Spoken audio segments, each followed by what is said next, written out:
Welcome once more to the program. My name is Abdiaziz, Hashim, and a sign language interpreter at the bottom end of the screen is Joyce Warimu. Stick around for the next 35 minutes or so that you can get the latest. We start here, of course, in the country where Kenya has confirmed an additional 6 cases of the new coronavirus, bringing the total number of confirmed cases to 197. The 6 cases who are aged between 25 and 29 years old from the 766 samples tested in the last 24 hours. Here's Busara Naman with that exclusive piece. The 6 cases, 5 are Kenyan nationals, while 1 is a foreign citizen. The cases have been spread out to Nairobi, Mombasa and Siaya, with Nairobi recording 4 cases, while Siaya and Mombasa confirming 1 case each. 2 of the confirmed cases have a history of recent travel to the Middle East, while 1 of the cases recently traveled from Mombasa. 3 other cases have no history of recent travel. 5 of the confirmed cases are from the designated quarantine facilities, while the 6th case was picked up by the Ministry of Health surveillance team. At the same time, Kenya has lost 1 patient to the coronavirus disease in Siaya, bringing the total number of coronavirus deaths to 8. A total of 2,160 cases have been monitored so far, with 1,660 being discharged after testing negative. At the moment, the Ministry of Health is following 500 contacts of the confirmed cases. Kenya has so far tested 7,449 samples since the confirmation of the first case in the country. Elsewhere, All Saints Cathedral Provost Sami Wanaina has challenged a section of churches that have moved to court seeking government to lift an order suspending services over the coronavirus pandemic. According to Wanaina, churches should be on the forefront in the fight against COVID-19, whose measures included refrain from public gatherings and social distancing. Here's our reporter Jeff Khaema with that particular story. At All Saints Cathedral, Nairobi, just a handful of the church officials could be seen presiding over the Easter Sunday celebrations. In a rare church mass, the choir members and a few officials led by the Provost Sami Wanaina held this historic event with the empty benches as the congregants followed the service on television and the other social media platforms at their various homes. But in the history of Kenya, being a young nation, we've never seen this. But I think what this situation is teaching us, and also what God is teaching us, is that church is not per se a building. Church is actually a community of believers. Also known as the holiday of the obligation, Easter holiday is the celebration of the Christ's resurrection from the dead. During the normal celebrations, Christians will gather in large numbers just to commemorate the life and times of Jesus Christ. However, this is an unusual Sunday following the coronavirus pandemic, which has rocked the entire world, forcing the countries to suspend the church mass. It's unfortunate that some clergy think that church can only meet for it to be felt effective. Actually, to me, this time of coronavirus, that's when I will know, do I really have members or don't I have members? Do you know during this time, people have continued to give cathedral their tithes and offerings, yet they are not here. The coronavirus pandemic is what has led to the Christians distancing themselves from congregating. Pope Francis, also while at the Holy Basilica, led the world in celebrating Easter Sunday without the public, while observing the social distancing as a measure of curbing COVID-19 infection. Francis warned against selfishness and allowing the old rivalries to resurface as he urged the European Union to show solidarity amid the coronavirus pandemic. Reporting for Ebru TV, I'm Jeff Khaema. The Ministry of Health published a Gazette notice dated April 6th directing Kenyans to wear face masks amid growing concerns of COVID-19 outbreak. The notice has raised more questions than answers in the legal circle. The questions are revolving around the legality of that Gazette notice. Now joining us this evening is City Lawyer Lempaso Yanka, who is joining us through Skype. Wakili, thank you so much for joining us this evening. And to start off this particular exclusive interview with you, did the executive follow the right channels in publishing the Gazette notice without Parliament? Definitely not. We are all aware that when it comes to passing statutory instruments, they have to be made by relevant authority, after which they are taken to Parliament for Parliament to see whether they adhere to the Constitution. First of all, it's known both at the National Assembly, Parliament, both Parliament and at the county government, county assemblies, that when any law is being passed, people participation is very crucial, which is one of our national values under Article 10. So any law that is passed without necessarily taking it through the rigors of people participation definitely is unconstitutional, and we all know the reason why people participation is very important. It's to safeguard their rights, because Parliament or the county assemblies may pass a law that does not adhere or that constricts the fundamental rights and freedom under Chapter 4 of the Constitution of Kenya. And Wakili, what will be the legal ramification if such kind of Gazette notice should be taken to the court? Of course, definitely, you expect any court to declare it unconstitutional, because the Parliament, although we are in dire situation where COVID-19 is spreading, but that does not give the executive to usurp the role of Parliament because of what we call the separation of powers.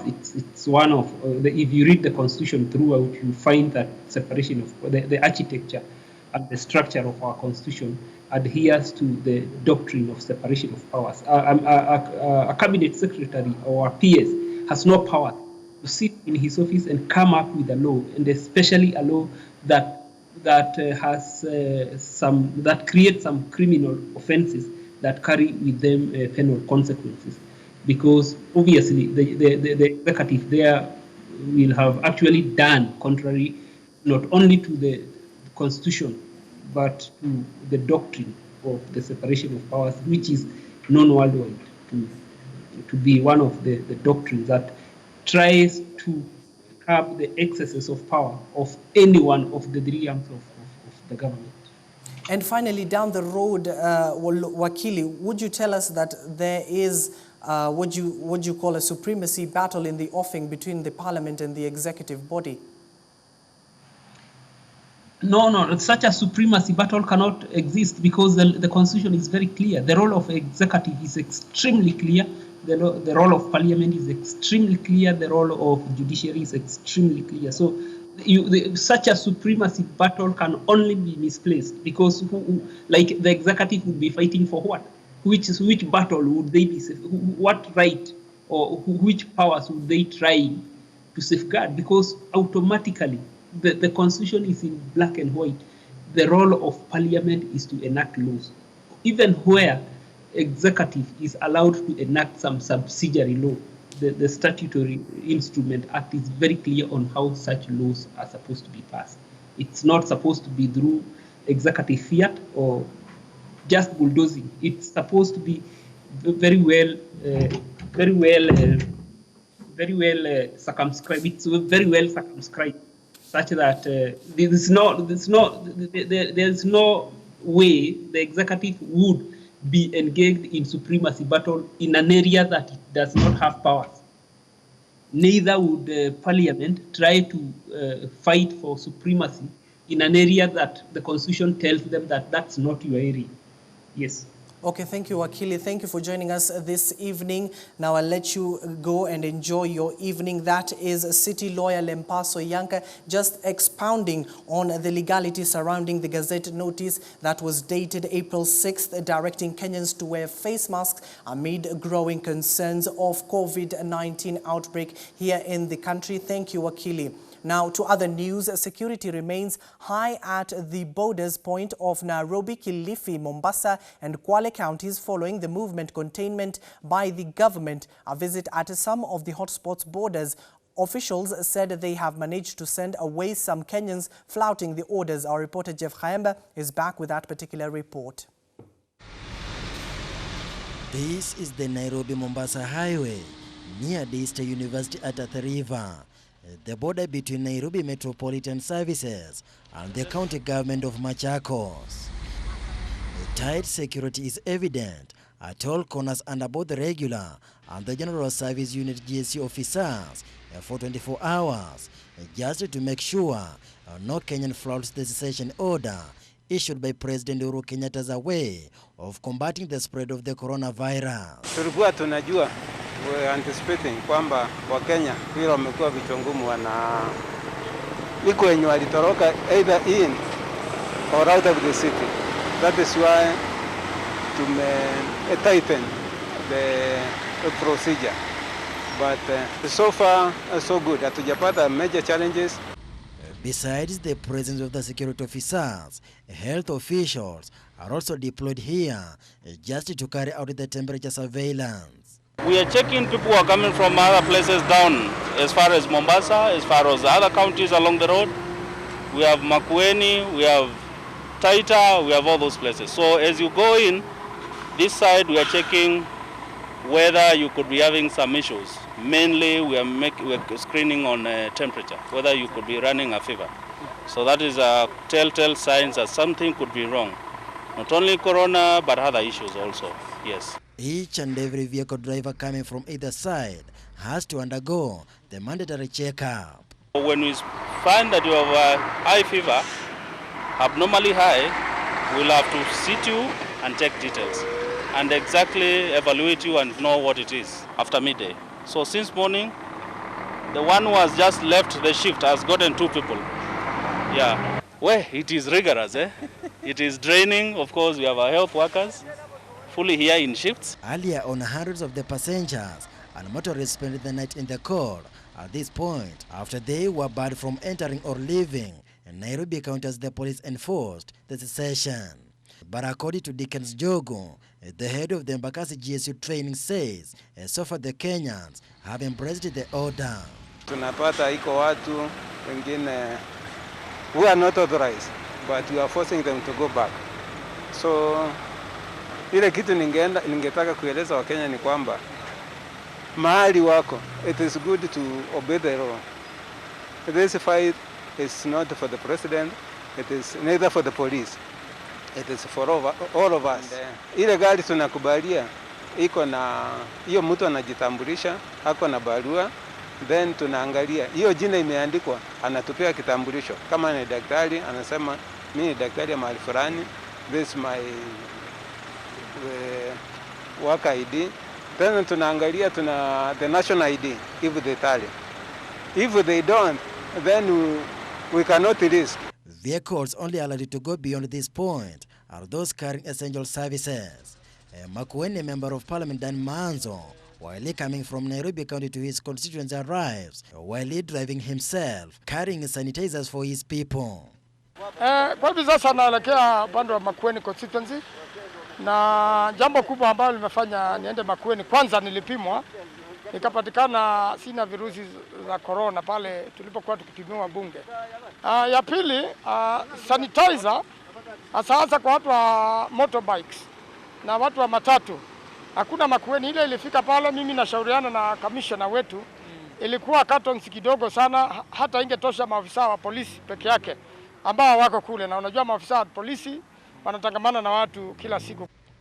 Besides small wall here at the river, roadblocks have also been placed at Isinya, Kajiado North Kiserian, Kajiado North Ngong, Limuru Mutarakwa, Larry Uplands, Ruaka Kiambu Kamiti Corner, Kiambu for West Junction, Gatanga Kandara Junction, and in Thika West at Landless.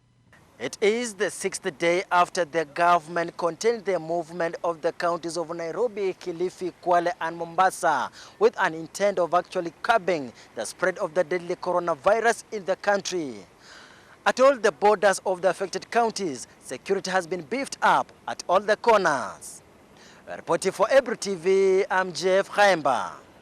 Thank you, Jeff Khaemba. Only 53 members of Parliament of the National Assembly and 28 senators will be allowed in the debating chamber when the legislators reconvene on Tuesday. These are among the tough safety measures announced by the House speakers to observe social distancing in a bid to contain the spread of the contagious COVID-19. Speaker Justin Muturi say only 53 MPs will be allowed in the chamber at any one time as the National Assembly resumes sittings on Tuesday. Speaker Kenneth Lusaka of the Senate and Justin Muturi of the National Assembly postponed last week's sittings after President Uhuru Kenyatta declared cessation of movement in Nairobi. MPs are required to ratify law and directives to help the government mitigate the effect of coronavirus. In the guidelines released by Muturi, only the designated members of parliament will be allowed in the House. The directive locked out 296 members. He advised members desiring to attend the session to register with the clerk. The Speaker also told members and staff aged 58 years and above or those with existing medical condition to work from home. The senators will receive a progress report from the ad hoc committee appointed to oversight the National Emergency Response Committee on COVID-19 and come up with measures to cushion Kenyans against the health and economic effects of the pandemic. They will also debate and approve the Division of Revenue Bill 2020. The crucial bill divides revenues generated nationally between the national and county governments. Members will pass the tax law bills in all stages and deal with the COVID-19 Emergency Fund Regulation, VAT regulation and regulation by the Health Ministry with measures to contain the virus. Mwingi West Member of Parliament Charles Ngusi Anguna has urged the national government to reopen the Parliament, both Senate and National Assembly, to discuss on the modalities that are going to be implemented to ensure that Kenyans are pushed out of the economic meltdown. And just you've seen in the earlier story, Parliament will resume on Tuesday. Here's Kaindo Stefano with that report. According to the legislator, there is an urgent necessity to reopen the Parliament as some of the constituency do not have board members in place as they need them to be approved in the Assembly to ensure that implementation of projects are well done in the country. As a parliamentarian, I think there is urgent necessity to open our parliaments very soon, both Senate and National Assembly, to discuss on the modalities we are going to implement to ensure we cushion Kenyans from economic meltdown. Nguna is calling upon the members of the National Assembly and all senators to reopen the houses as soon as possible so that they can discuss on the strategies that they are going to be implemented to ensure that Kenyans are well aware on how they are going to deal with the global pandemic. Mr. President passed the stimulus package and we need to approve all these things. So I am calling upon the members of the National Assembly plus the senators, we kindly resume, or rather we reopen the houses very quickly so that we can discuss on the strategies we are going to implement to ensure that Kenyans are well aware on how they are going to beat this global pandemic. Speaking yesterday at his home in Mwingi West constituency in Kitui County, Nguna further said that as legislators, they are willing to risk their own lives at the expense of Kenyans to ensure they are properly updated on how they are going to survive during this difficult time of COVID-19 pandemic in the country. I am surprised the parliament was cancelled this weekend. We were supposed to do a lot of activities at the moment. Some of the constituencies even, they don't have board members in place and we need them to be approved in the assembly to ensure that implementation of the CDA projects are well done in our country. So I am calling upon the Speaker of the two houses to convene the assembly next week. Eventually, the legislator lauded the CS for Health Mutahi Kagwe for the good job he is doing in the country in curbing the spread of COVID-19. Reporting for Ebru TV, I'm Kaindo Stefano. Again, an update on that particular story later this evening. Speaker of the National Assembly, that is Justin Muturi, has confirmed that on Tuesday there will be a sitting of the National Assembly as well as the Senate. Now, the caveat to that sitting is that the National Assembly will only have 58 MPs and the Senate will only have 28 senators as they take measures to combat the spread of the COVID-19. Now, to other news, the supremacy battle is in the offing between the Council of Governors and the Salaries and Remuneration Commission of a county's move to offer health workers incentives amid the COVID-19 pandemic in the country. Machakos Governor Dr. Alfred Mutua has maintained that his administration will ensure the health workers in the county get their allowances. A war of words has ensued between the Council of Governors and the Salary and Remuneration Commission amid the COVID-19 pandemic. This time, the two bodies are at it over allowances of health workers in the counties. Various county heads opted to increase their health professionals' allowances for the next few months, a move that has been criticized by SRC. For example, Machakos Governor Alfred Mutua announced that health workers' allowances will be ranging from 5,000 Kenya shillings to 20,000 Kenya shillings per month for the next 3 months. The governor says he will ensure that the health workers will get their dues despite SRC's warning. By the SRC advising against payment of these allowances. In my respectful opinion, this circular is not only in bad taste, but also completely out of tune with the mood and best interest of Kenyans. Watu wangu wa Machakos wapewe pesa zaidi, wakuwe motivated, waweze kuhudumia zaidi. So the mandate of SRC when it comes to public officers, as captured in the Constitution, is to advise. The governor went even further to question the commission's mandate. Lazima tuanze kufikiria kwamba hii SRC kweli tunahitaji katika nchi yetu ya Kenya. Ikiwa wakati kama huu wa afya, reaction yao, hata wakunipigia simu, hata wakuniandikia barua kuniuliza how are you doing it or why are you doing it, wanipatie advice, yao ni kuishu barua ya kujaribu kunishtua na kushtua wengine. Kweli hawa watu kweli, do we really need such a commission in Kenya? Ama ni watu wanaongezwa tu mshahara? In an April 9th letter to Mr. Oparanya, SRC Chair Lynn Mengich advised counties against giving the allowances, further noting that this will likely cause inequality in remuneration across the health sector. The Council of Governors has defended counties following their move to offer incentives to health workers in fight against the COVID-19 disease. Chairman Wycliffe Oparanya issued a statement on Saturday after the Salaries and Remuneration Commission issued a warning saying it was unlawful to offer special allowances without its advice.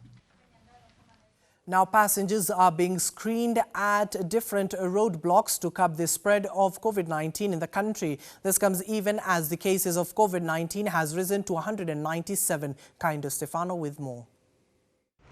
As the government prepares to start mass testing all over the country, different counties are taking possible measures to curb the spread of the COVID-19. Tumefurahi vile serikali imeamua kutusaidia kupimwa. Tulikuwa na wasiwasi tutaingiaje Elgeyo na tumetoka mali hatujui. Kenyans are slowly heeding to the government call to adhere to protective measures available to their disposal. PSV drivers are also in the forefront to protect the passengers boarding PSV vehicles. Mimi kama driver ningependa abiria wote kama unajua unaenda ku travel uwe na mask yako. The seriousness of the COVID-19 infections has prompted the government to halt travel in recent days. Naona hii hatua ya county kupima kila mwenye anaingia ikiwa sawa kabisa kwa sababu hii ugonjwa ni janga kweli kweli. So ni vizuri kila mtu apimwe, ukisha pimwa unaendelea na safari. The government had prepared to begin mass testing this week, but the exercise was postponed to a later date and the testing will begin in the next 3 weeks. Reporting for Ebru TV, I'm Kaindo Stefano. Now to the Horn of Africa, Khalif Mu'min Toho, the State Minister for Justice of Hirshabelle in Somalia, has died in Mogadishu. Officials from the Hirshabelle state, including its security minister, have confirmed that coronavirus is the cause of Toho's death. Toho was transported to Mogadishu last week from his duty station in Johar town, the capital of Hirshabelle state, 90 kilometers north of the Somali capital. Following illness, he was admitted at the Maritino Hospital in the city, where patients with serious symptoms of COVID-19 are quarantined and treated.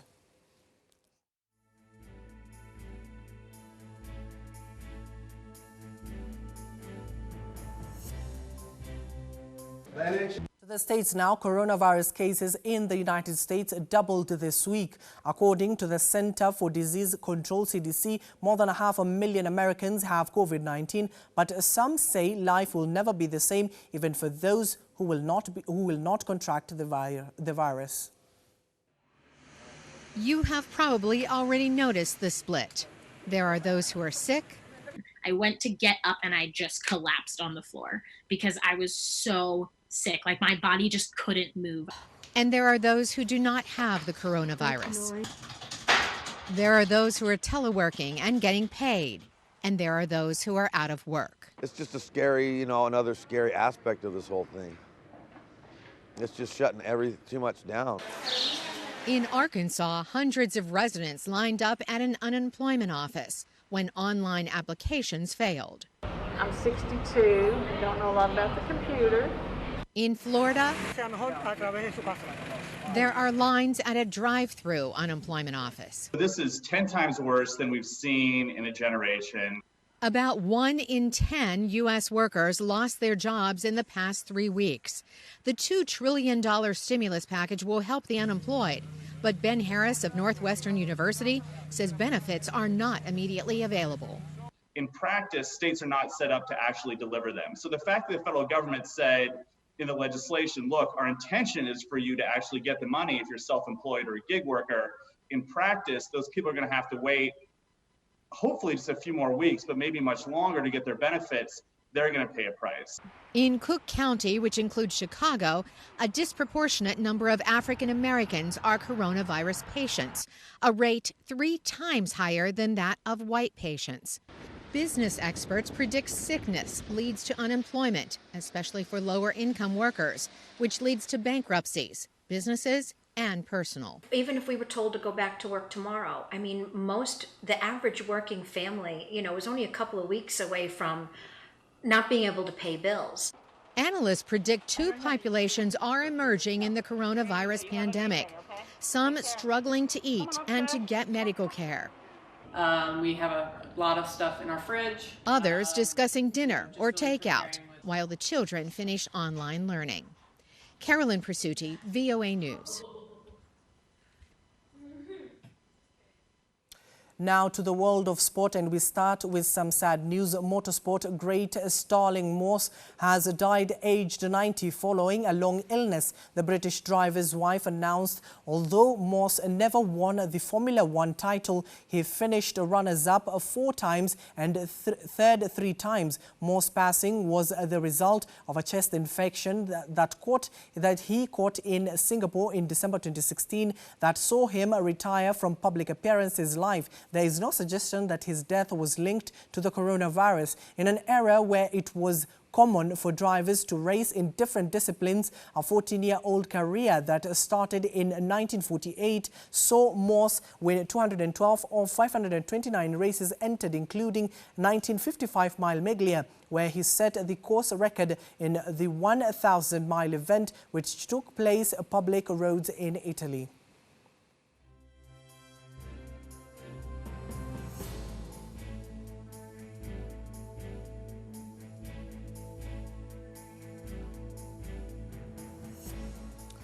Jadon Sancho will not be leaving Borussia Dortmund for an astronomical transfer fee in this summer due to the coronavirus pandemic. Now, the 20-year-old has been linked with 100 million euros move to Manchester United, a deal that will make him the most expensive English player of all time. However, with the current COVID-19 outbreak halting football worldwide and putting significant financial pressure on clubs, former Arsenal midfielder Marston believes big money transfers will disappear from the game for a while.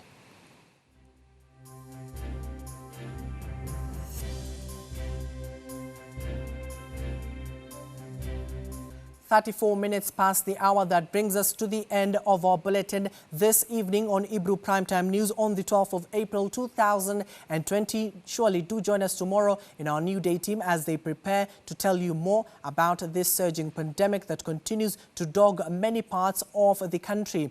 A big thanks to the gallery team, and here in the studio, my name is Abdiaziz Hashim, and our sign language interpreter at the bottom end of the screen has been Joyce Wairimu. Good evening.